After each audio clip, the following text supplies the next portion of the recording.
Hey everyone, Spencer Kaufman here with How To Video Channel. Today I'm going to show you how to rekey a Schlage tumbler lock. This is for a doorknob. So you can see here we have the cylinder removed. If you need to find out how to remove your lock cylinder from your doorknob, we have another video on that. You can find that on our channel. So it is really very simple, but to rekey this lock, there are a few steps that you need to follow. First, you need the correct key. So make sure it turns in the lock. In order to remove the cylinder, you probably had to have the key anyway. So the next steps are, the first thing you need to do is remove this C-clamp right here. This is what keeps the cylinder in place when you pull the key out of the lock. And so to do that, I like to use a screwdriver, put my fingernail on this side and use the screwdriver here and kind of just push it right off. And there it goes. Now, you need to make sure that you do not remove this cylinder yet. So the key is in, it's twisted. Then you need to take a drum or a piece like this, push it in. Now, one thing that I like to do is, because of the area where the C-clamp was, there is a chance that some of these pins and springs from the top could hit this, and then you could end up bending a spring or getting a pin stuck in there.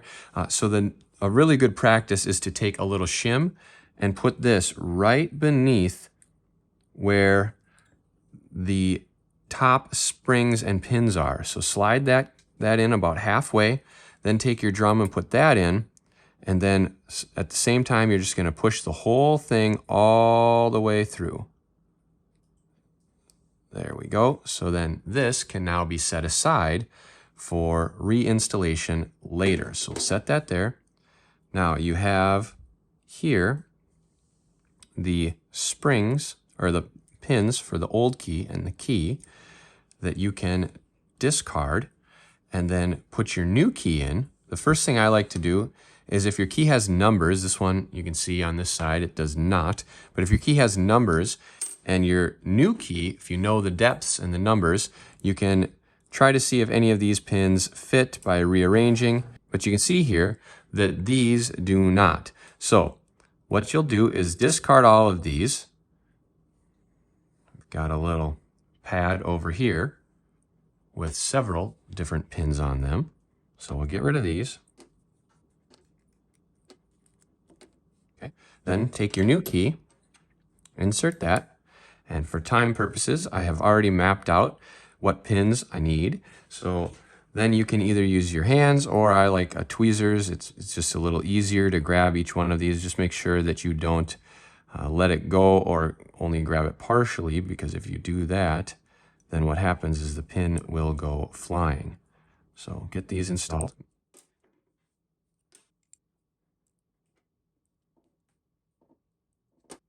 Okay, and the first thing that you need to make sure when you are putting a new pin in is that they line up very well. See, if they are like this, obviously that's not going to work. They need to be flush with the top. If for some reason you have some that are a little too large, you can use a file and file them down. I recommend removing the pin and filing it outside of the cylinder first, and then doing your finishing touches while it is in the cylinder, because if you accidentally flatten the cylinder, then you are going to have even bigger problems. So once you have pins that fit the key, then you will do this process in reverse.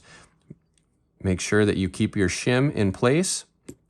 I recommend making sure that you do not line up either of these holes, or this pin or these holes, with your top, so that none of that gets stuck. So go about like this, and then make sure the shim stays in place while you slide the barrel out. So you go just like that. Now just push this all the way through, and then at this point you can start to slide the shim out as well. Go just like that, pull that shim out, remove this, turn your lock. Now what I like to do is test it right here. You can also put the C-clamp in to make sure you don't accidentally pull this out, but I like to give it a little test by using my thumb and index finger to pull this key out while holding that in. Then you can see it's locked. Insert this, seems to turn just fine. And so now, rather than risking pulling that out again, I will put the C-clamp back on. And once that's on fully, remove this, and now you have just rekeyed your lock. So that's the new key, old key, doesn't turn at all. So there we go. If you have any questions or comments, please post them below. But that is how to rekey a Schlage tumbler keyed lock. You can also use this same method for just about any cylinder lock. Thank you.